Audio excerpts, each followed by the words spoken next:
நாளைக்கு ஒரு சில எம்எல்ஏ வந்து எத்தனை நாளைக்கு பொறுத்து பஸ்லயும் ட்ரெயின்லயும் டிராவல் தெரியுமா? இல்ல கட்டாயம் நாளைக்கு அது சூழ்நிலை வரும்போது எல்லாத்தையும் தெரிஞ்சுப்பாங்க.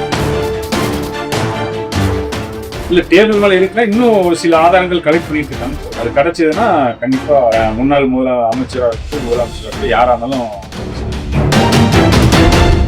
இதுக்கப்புறம் இன்னும் 25 வருஷம் தொடர்ந்து எனக்கு தெரிஞ்ச வரைக்கும் காவே காட்சி தான் கண்டிப்பா.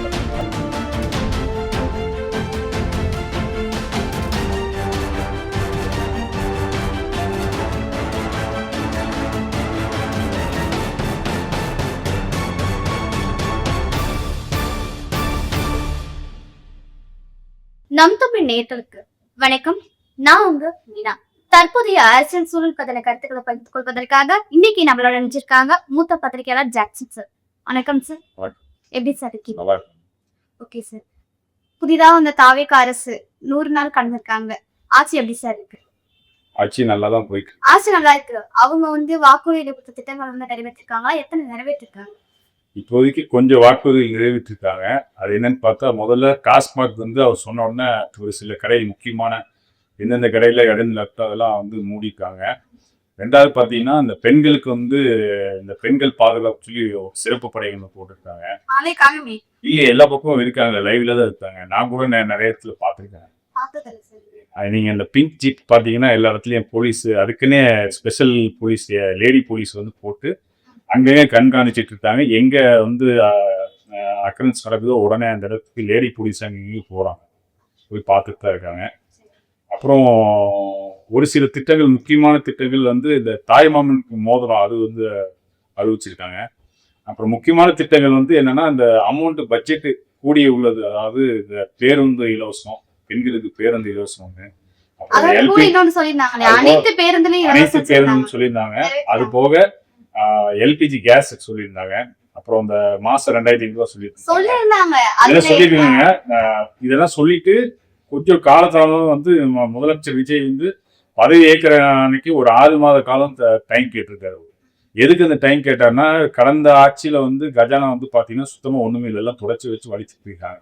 ஸோ அந்த நிதிநிலைகள்லாம் எல்லாமே செட் பண்றதுக்கே இந்த 100 நாள் டைம் எடுத்துருக்கு. எல்லா அமைச்சர்களும் செட் ஆகி, ஏன்னா எல்லாம் வந்திருக்கு எல்லாமே புது எம்எல்ஏ புது அமைச்சர், யாருக்குமே இந்த ஃபீல்டை பத்தி யாருக்கு எந்த அனுபவமும் கிடையாது.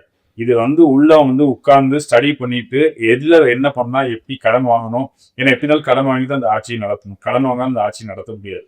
அதனால எல்லா நிதிநிலையும் தெரிஞ்சுட்டு நம்ம கடன் வாங்கினா அதை நம்ம ஸ்டேபிளா கொண்டு போக முடியுமா, இவ்வளவு விஷயங்கள் இருக்கு. நம்ம எடுத்தோம் கவுத்தோம் டக்குன்னு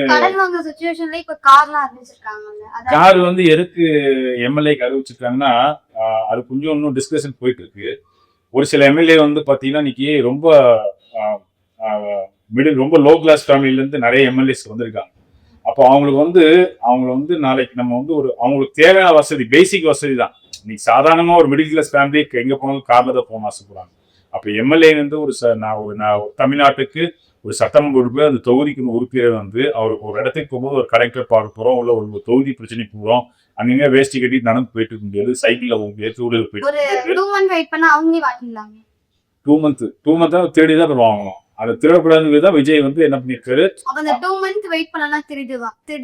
ஆமா கண்டிப்பா அந்த தவறு நடக்கக்கூடாதுன்னு அந்த இது அறிவிச்சிருக்காங்க.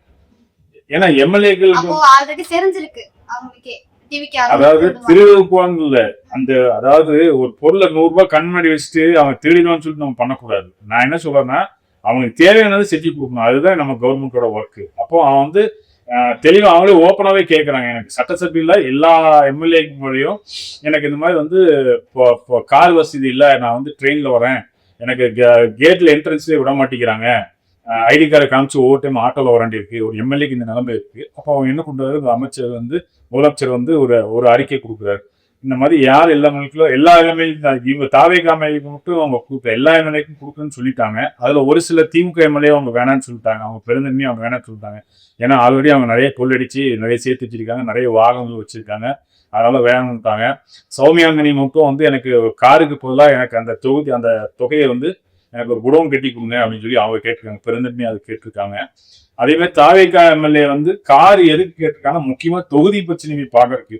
ரெண்டாவது இப்போ சட்டசபை நடக்குதுன்னா வீக்லி 2 days தான் சட்டசபை நடக்கும்போது வாரத்துல 5 நாள் இங்க இருக்கணும், சென்னையில இருக்கும். வாரத்துல 2 நாள் தான் தொகுதி போய் பார்க்க முடியும். அதுக்கு இடப்பட்ட நாட்கள்ல வந்து இங்கதான் இருக்கணும். அப்போ போயிட்டு ஒரு டிரான்ஸ்போர்ட், அதுக்கான டிரைவரு, இன்னைக்கு சாதாரணமா இன்னைக்கு ஒரு இன்ஸ்பெக்டருக்கு கார் இருக்கு, ஒரு எஸ்ஐக்கு வண்டி கொடுத்துருக்காங்க. அப்போ எம்எல்ஏ வந்து அவங்க ஜெயிக்க வச்சிருக்காங்க. தினந்தோறும் ஒரு 5 தொகுதியில ஒரு 5 பிரச்சனைக்கு போகணும்னா கண்டிப்பா கார் வேணும்.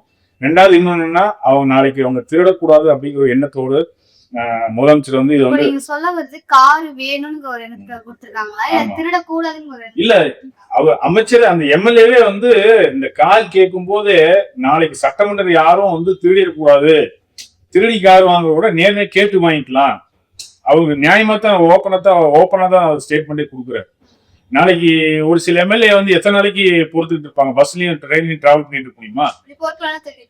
இல்ல, கட்டாயம் நாளைக்கு அது சூழ்நிலை வரும்போது எல்லாம் திருடத்தான் செய்வாங்க. அப்ப நாளைக்கு மக்கள் வந்து முதலமைச்சர் விஜய் நம்பி தான் அந்த ஆட்சியை கொடுத்துருக்காங்க. அப்போ வந்து அந்த தப்பு நடக்கக்கூடாதுதான் மக்கள் வந்து விமர்சனம் செய்யல. மக்கள் வந்து எந்தெந்த எம்எல்ஏ வந்து அடிமட்டத்தனத்துல இருக்காங்களோ அவங்களுக்கு கொடுங்கன்னு சொல்லியிருக்காங்க, அவ்வளவுதான். ஏன்னா இது ஒரு அடிப்பட்ட விஷயம் தான். சாதாரண இன்னைக்கு ஒரு எஸ்ஐக்கோ ஒரு இன்ஸ்பெக்டருக்கோ வந்து கார் இருக்குன்னா, ஒரு எம்எல்ஏ வந்து தொகுதி பிரச்சனைக்கு டெய்லி பார்க்க போகணும்னா கண்டிப்பா அதுக்கு ஒரு கார் வேணும், அவருக்கு ஒரு டிரைவர் வேணும், அதுக்கு செலவு காசு வேணும். இப்ப எம்எல்ஏனா ஃபுல் டைமும் அவங்க வந்து அரசியலுக்கு உள்ள வந்துட்டாங்க, அவ்வளவுதான். அவங்க போயிட்டு சொந்த பிசினஸ் வேற எதுவும் பார்க்க முடியாது. ஒரு சில எம்எல்ஏஸுக்கு சொந்த பிசினஸ் இருப்பாங்க, ஆள் வச்சு பார்ப்பாங்க. வசதியாளவங்க என்ன பண்ணுவாங்க, இதுதான் முழு நேரமா இருப்பாங்க. அப்போ அவங்களுக்கு தேவையான சம்பளம் நம்ம கொடுக்கணும் அவங்க வேலை செய்யறதுக்கு. அப்போ அவங்களுக்கு தேவையான டீசல் கொடுக்கணும். இல்லைன்னா என்ன பண்ணுவாங்க, அப்போ தெரியாம எங்கேயாவது கமிஷன் ஆகும், அப்படிதான் நடக்கும். அப்போ அவங்களுக்கு தேவையானதை அவங்க ஃபுல்ஃபில் பண்ணிட்டு அதுக்கப்புறம் அவங்க திருந்தாங்கன்னா அவங்க வந்து பதவி நீக்கம் பண்ணலாம், அவங்க மேலே ஆக்ஷன் எடுக்கலாம், என்ன வேணா நம்ம பண்ணலாம். அதுக்காக தான் முதலமைச்சர் வந்து இதை அறிவிச்சிருக்காரு. ஓகே சார், அரசு மருத்துவமனையில இருக்கக்கூடிய குழந்தைங்களுக்கு வந்து தங்கப்பதக்கம் அறிவிச்சிருக்காங்க. ஜாய் அலுகாஸ் மற்றும் கல்யாணி ஜுவல்லரியில வந்து டெண்டர் எடுத்திருக்காங்க. இதுல வந்து வெளிப்படையான தன்மை இருக்குமா, விமர்சனம் வைக்கிறாங்க எதிர்கட்சிகள், இது எப்படி பாக்குறீங்க? அதாவது இதுல வந்து இதுக்கான பட்ஜெட் வந்து 560 கோடி வந்து ஒதுக்கிட்டான். இது வந்து ஓப்பன் ஸ்டேட்மெண்ட். ரெண்டாவது ஒரு கிராமுக்கு வந்து 17,120 ரூபா வந்து அலோகேட் பண்ணியிருக்காங்க. இதுல வந்து ஜாய் அலுகாஸும் கல்யாண் ஜுவல்லர்ஸும் வந்து டெண்டர் எடுத்திருக்காங்க. இதுல வந்து திட்டத்தில் மக்களுக்கு இந்த இல்லை ப்ராப்பர் வந்து ஸ்டேட்மெண்ட் போது ப்ராப்பரா வருது. ஏன் ஒரு கிராமுக்கு வந்து நீங்க கேட்டீங்க, அன்னைக்கு வந்து 14,000 தான் இருக்கு, ஏன் 17,000 கேட்குறீங்க?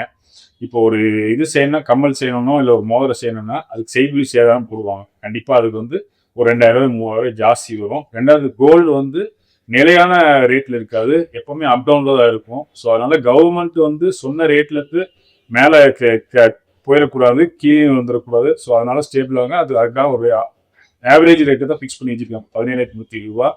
நாளைக்கு எந்த கவர்மெண்ட் வந்தாலும், ஒருவேளை முதலமைச்சர் இந்த கவர்மெண்ட் இல்லைனாலும் நாளைக்கு வேற எந்த கவர்மெண்ட் வந்தாலும் அது கணக்கு ஈஸியாக பார்த்துக்கலாம். எவ்வளவு நகைக்கு பணம் வந்து இங்க கொடுத்துருக்காங்க, யார் யாருக்கு கொடுத்துருக்காங்கன்னு ஃபுல் அப்டேட்டோட தான் அது இருக்கும். உதாரணத்துக்கு இப்போ உங்களுக்கே உங்க வீட்டில் யாருக்காவது கொடுக்குறாங்கன்னா உங்களோட ஆதார் கார்டு உங்களோட டீட்டெயில் எல்லாம் வாங்கிட்டு தான் அவங்க வந்து நகை கொடுப்பாங்க. நாளைக்கு அவங்க ஃபோன் பண்ணி, எல்லாத்துக்குமே ஃபோன் இருக்கு, ஃபோன் பண்ணி கேட்டால் அது சொல்லிடுவாங்க, நான் வந்து வாங்கணும்னா இல்லையா சொல்லிடுவோம். ஸோ இதை வந்து ஏமாத்துறதுக்கு ஒன்றும் இல்லை, இது வெளிப்படைத்தன்மையாக தான் தெளிவாக தான் கொடுத்துருக்காங்க. கட்சியில வந்து விமர்சனம் பண்றாங்க, ஏன்னா அது சூப்பர் சிங்கர் நடக்குதா இல்ல சதசிட்ட நடக்குதான்னு தெரியல. ஏன்னா பாட்டுக்கு பாடு இது கூட பாத்துருப்பீங்க, சோசியல் மீடியா ரொம்பவே ட்ரெண்டிங் ஆகி பாட்டுக்கு பாட்டு எதிர்கட்சி தலைவர் வந்து இதை பத்தி சொல்லியிருந்தாரு. என்னன்னா, அது வந்து தாவேக்கா ஆட்சியில் வந்து எம்எல்ஏக்கு வந்து பாத்தீங்கன்னா தன்னுடைய முதல்வரை வந்து புகழ்ந்து பாருங்க. ஏன்னா அவங்க வாழ்க்கையில ஒரு பெரிய ஒரு வாய்ப்பை கொடுத்துருக்காங்க. ஒண்ணுமே இல்லாத இடத்துல வந்து முதலமைச்சர் வந்து அவங்க வந்து கடவுள் மாதிரி அவங்க பாக்குறாங்க. அதனால என்ன பண்றாங்க, கடவுளை நம்ம வாழ்த்தி பாடுறோம். நான் எப்படி என்ன வாழ்க்கையில இயேசுவை நான் உயர்த்தி பாடுறனோ அதே மாதிரி அவங்க கடவுளா நினைச்சு அவங்க வந்து அவர் முதலமைச்சர் விஜய் வந்து ஒரு உயர்த்தி பாடுறாங்க. இதை வந்து தனக்குள்ள இருக்க அன்பை வந்து வெளிப்படுத்துறாங்க. இதே கடந்த ஆட்சியில பாத்தீங்கன்னா திமுகவிலேயே வந்து நிறைய பேர் வந்து பாட்டு பாடியிருக்காங்க. இது வந்து புதுசு கிடையாது. அவங்க செஞ்சது வந்து அவங்க மேல தலைவர் மேலோட அன்பை வந்து அவங்க வெளிப்படுத்துறாங்க. இதுல வந்து தப்பு கண்டுபிடிக்கிறதுக்கு ஒண்ணும் இல்லை, அவங்க திருடலே இதை ஏமாத்தல, இதெல்லாம் தப்பு சொல்றதுக்கு ஒண்ணும் இல்லை. அப்புறம் நான் ரீல்ஸ் பண்றதுக்காக தான் வந்திருக்காங்க அப்படின்னு ஒரு குற்றச்சாட்டு. அதாவது திமுக வந்து என்னன்னா, சட்டசபையில வந்து எல்லா எம்எல்ஏக்களும் வந்து உதாரணத்துக்கு தாவேக்கா சைட்ல இருந்து ஒரு கோரிக்கை வைக்கிறாங்கன்னா அவங்க தாவேக்கா எம்எல்ஏக்கவும் வந்து கோரிக்கை வைக்கிறாங்க. அது எப்படி கோரிக்கை வைக்கிறாங்கன்னா, என்ன தேவையோ அதை மட்டும் கோரிக்கை வைக்கிறாங்க, அமைச்சர்கிட்ட தான் கோரிக்கை வைக்கிறாங்க. அப்ப அந்த அமைச்சர் வந்து உடனே பதில். இப்போ உதாரணத்துக்கு எனக்கு இந்த இடத்துல ஒரு கிணறு வேணும், இல்ல ஒரு போர்டு வேணும், ஒரு தண்ணி பைப் வேணும் அப்படின்னு ஒரு கோரிக்கை வைக்கிறாங்கன்னா அமைச்சர் என்ன பண்றாரு, நாங்க உடனே நடவடிக்கணும் அப்படின்னு பதில் சொல்லி முடிச்சிடறாங்க. ஆனா திமுக இது அப்படி இல்லை. என்னென்ன தேவையில்லாத இருக்கோ அந்த சட்டசபையை வந்து மக்கள் லைவ்ல பார்த்துக்கிட்டு இருக்காங்க. எல்லாம் மக்கள் தெளிவா பார்த்துக்கிட்டு இருக்காங்க. யாரும் வந்து இல்ல, எல்லாம் லைவா பார்த்துக்கிட்டு இருக்காங்க. மக்களுக்கு தேவையான விஷயங்கள் யாரும் வந்து பேசுறது கிடையாது. ஏதாவது வரணும், வம்பு இழுக்கணும், சண்டை போடணும். அது மாதிரி நீங்க ஒண்ணும் இல்ல, இந்த நிர்மல்குமார் அமைச்சர் வந்து சங்கி அமைச்சர்னு உதயநிதி சொல்லியிருக்காரு. அதுக்கு திருப்பி மறுபடியும் இவரு பாத்ரூம் அமைச்சர் சொல்ல, இந்த மாதிரி பிரச்சனைகள் வந்து தான் மேற்கொண்டு என்னென்ன வளர்க்கணுமோ அதை மட்டும் தான் பேசுறாங்க.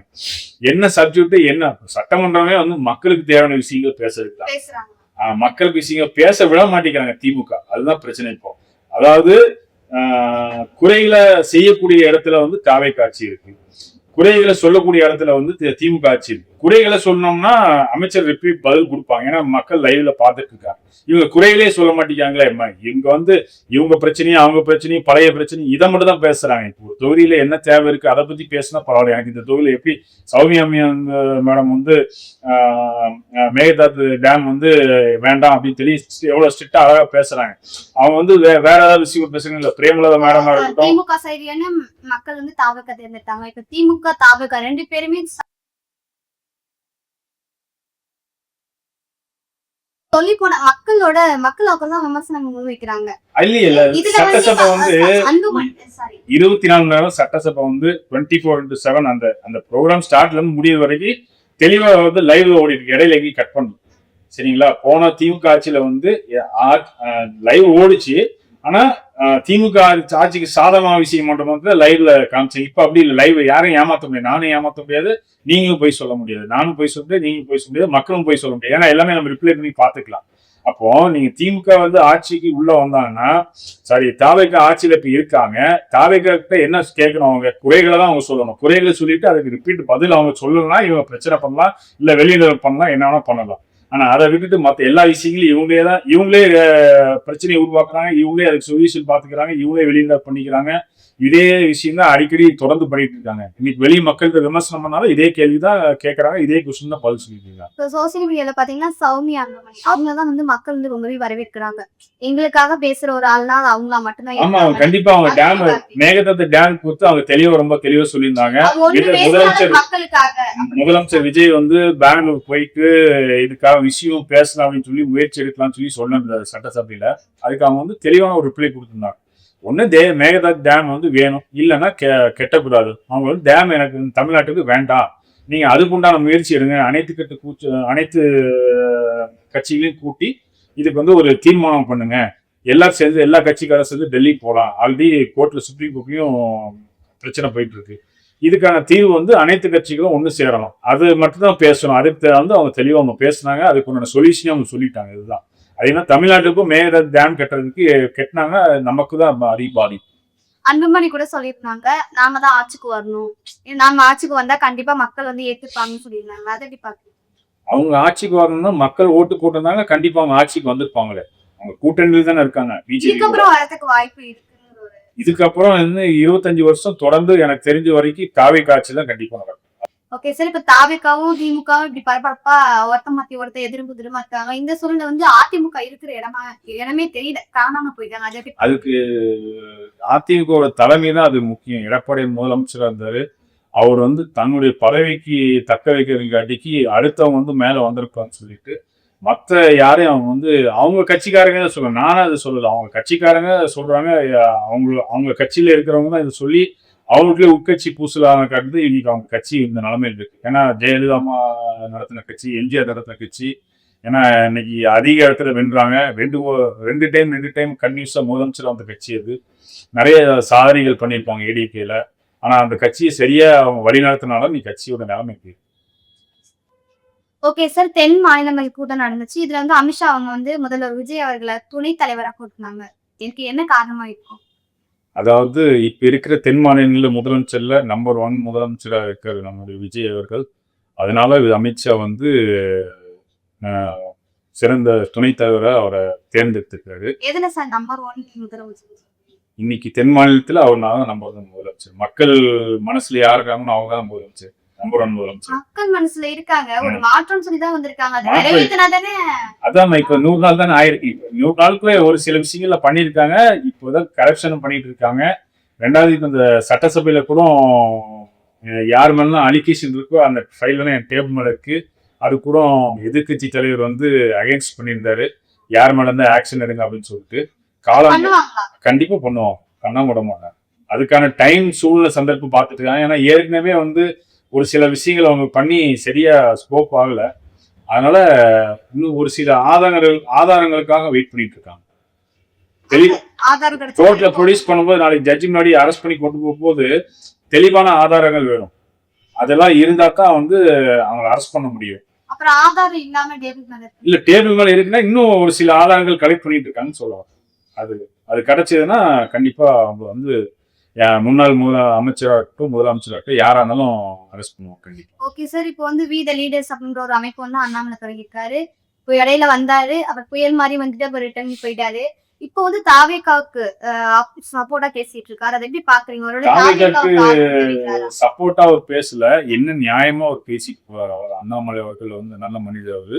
அவர் வந்து தாவேகாவுக்கு வந்து ஆதரவா பேசல. அவர் வந்து தெளிவா சொல்லியிருக்காரு. இப்பதான் வந்திருக்காங்க, அவங்களுக்கு கொஞ்சம் டைம் கொடுப்போம், 1 year வரைக்கும் டைம் கொடுக்குன்னு அவரே சொல்லியிருக்காரு வாயினால.